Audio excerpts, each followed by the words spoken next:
As somebody that for all intents and purposes reviews guns for a living, I'm not gonna say I don't get excited about guns anymore, but let's just say it takes more to really move me on an emotional level.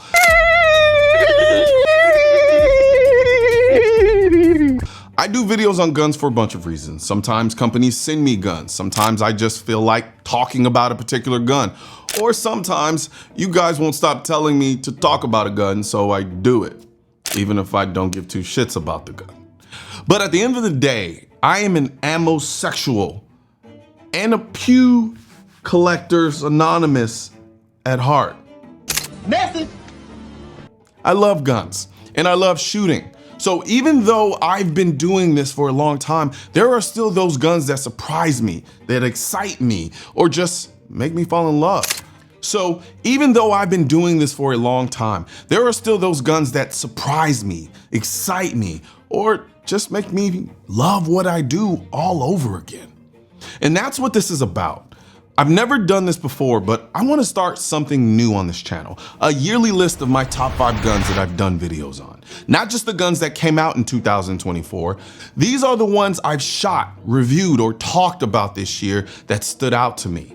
So here it is, my top 5 guns of 2024. The Springfield Prodigy.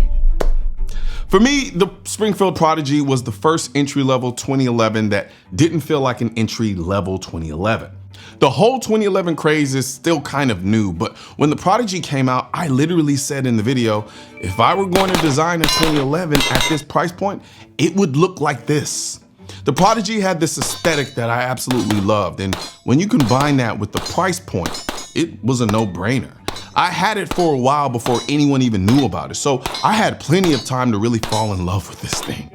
Shooting it felt amazing, and for the price, it blew me away. Now, I know some of the earlier batches had issues. I've heard the stories, but for me, my Prodigy ran flawlessly. I even had someone I was dating who thought hers had an issue, but it turned out she just didn't understand that 2011s aren't Glocks.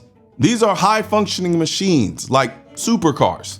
And so you have to treat them as such. So after lubing it and running it properly, it worked perfectly. Before you finish watching this video, a word from today's sponsor, Renewal Rain.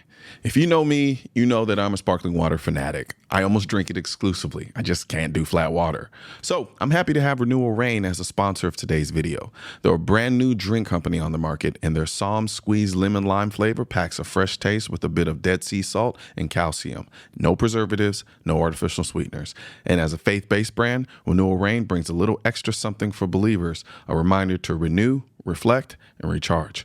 If you're interested, check out the link in the description section and get 25% off of your first order when you use the code Noir25.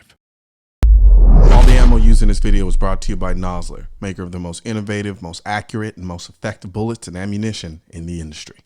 Now, for me, the Prodigy felt like it held its own against higher-end 2011. Sure, there are things that make the high-end guns do what they do and be what they are. But when I'm shooting the Prodigy, I don't feel like I'm compromising. Every time I pick it up, I'm reminded why I love it.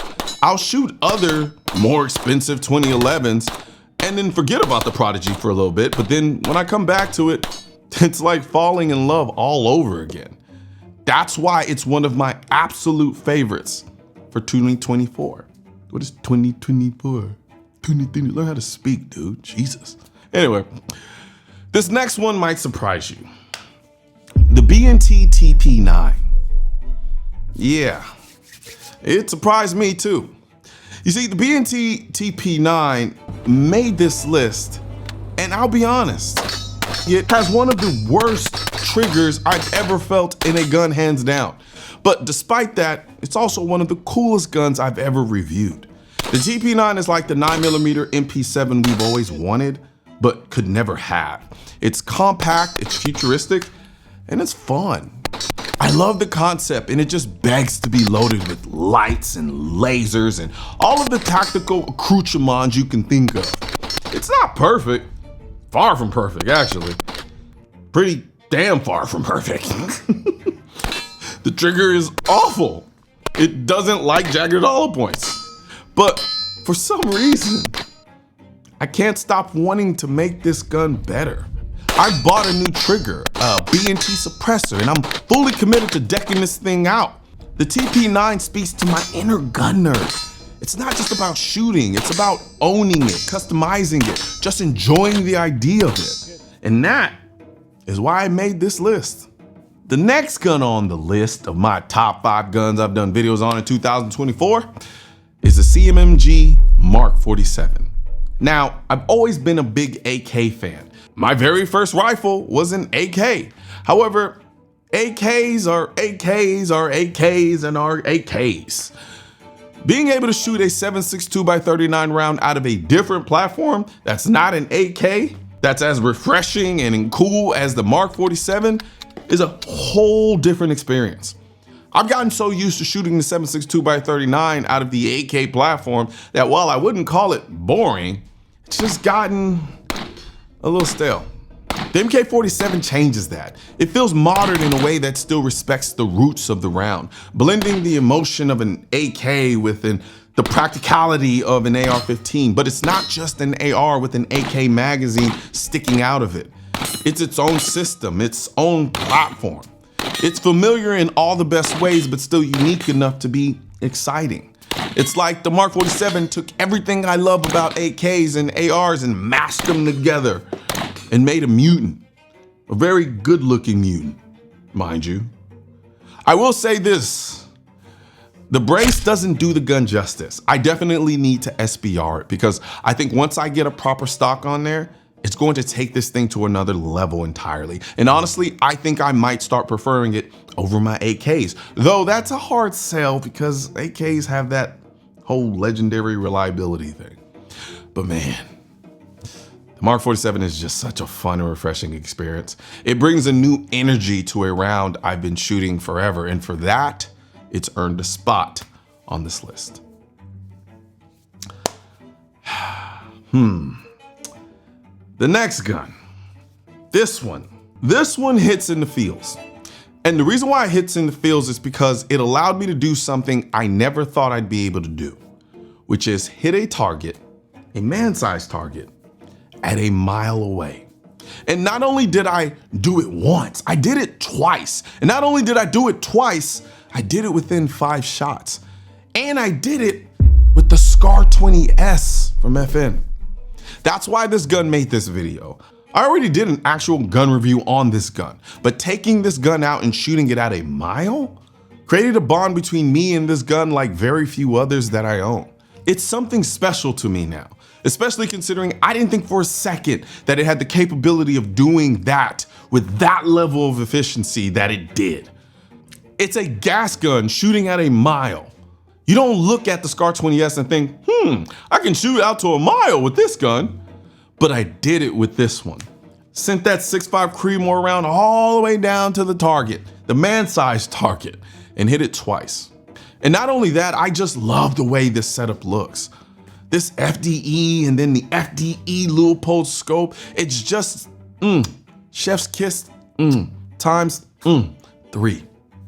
This gun just looks amazing, so much so that for 90% of the time, I let it just sit in my living room, just so I can look at it in passing while I'm watching TV or doing work on a computer. That's how much I love this gun. The Scar 20S is one of those unique designated marksman rifles that I don't think people truly appreciate to the degree that they should, because this thing is awesome and it really, really has a bond with me. So that's why the Scar 20S is on this list, because not only do I have a bond with it in terms of the experience, but I also have a bond with it because of the way it looks, the way it shoots, because it's just an awesomely unique DMR. I love this thing so much, and it was a no-brainer that it would make this list.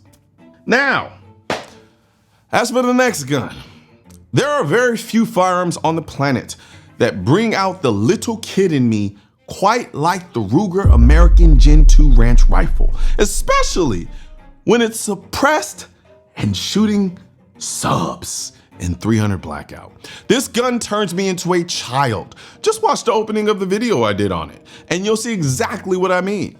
I freaking love this stupid little rifle. It's silly, yes, but but it's also ridiculously practical.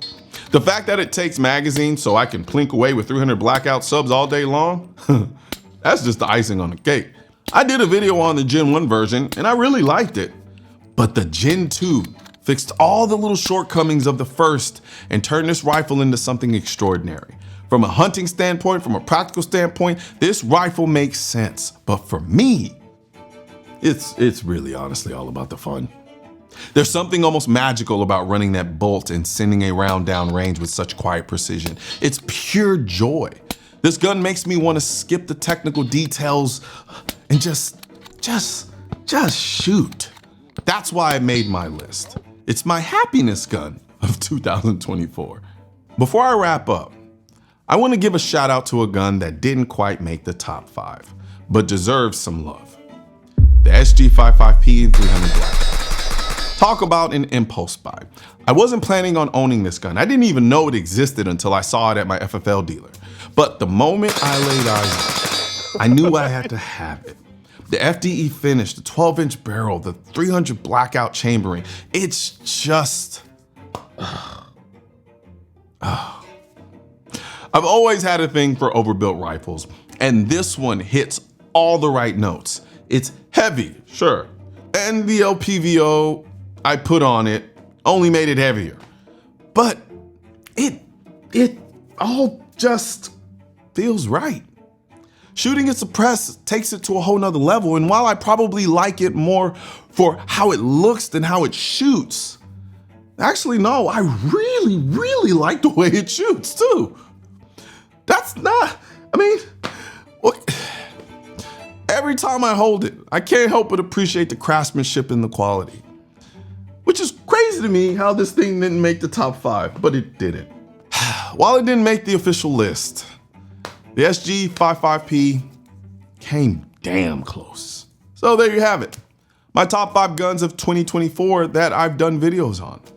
I think I'm gonna make this an annual thing. Who knows? Maybe I'll even start running a list to see which guns hold their spot year to year. Until next time, let me know in the comments which guns made your list this year of the guns that I've done videos on in 2024. And I'll see you in the next video. One thing's for certain and two things are for sure. Politicians and tech giants don't want gun content to be recommended to you. And we're all fighting this culture war together. Now you can help do your part by liking, commenting, subscribing to the channel, but most importantly, sharing this video with at least one person. Together we can stop the suppression of our 2A rights. And don't forget to click the link in the description section of this video for the products that I mentioned in this video.